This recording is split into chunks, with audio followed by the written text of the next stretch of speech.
Hello guys, welcome ulit sa ating munting channel. Halika at pag-usapan natin kung paano ba natin makokontrol o mapapaalis ang mga langgam na pumipeste sa ating halamanan.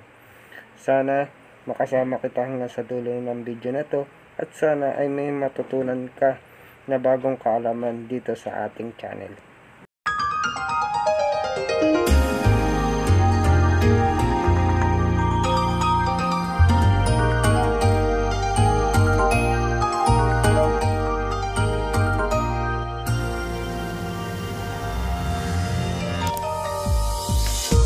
So guys, gagawa tayo ng organic pesticide na maaari natin gamitin sa pagpapalis ng langgam sa ating halaman. Ang recipe lang ng ating organic pesticide is yung suka saka tubig. So guys, maglalagay lang tayo ng kalahating tasang suka dito sa isang tapong tubig. And guys, lagay lang natin yung suka. Ayan guys, at halu-haluin natin.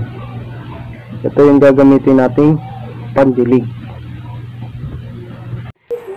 So guys, at ididilig natin ito sa paligid ng ating halaman kung saan nandun ang mga langgam.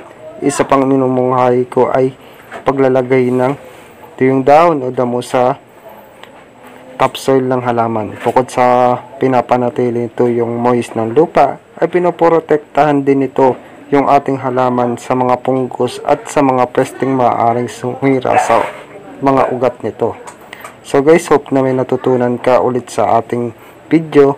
Huwag nyo rin kalimutang mag-subscribe sa ating channel para updated kayo sa ating future video. Muli po, maraming salamat sa panonood. Thank you guys.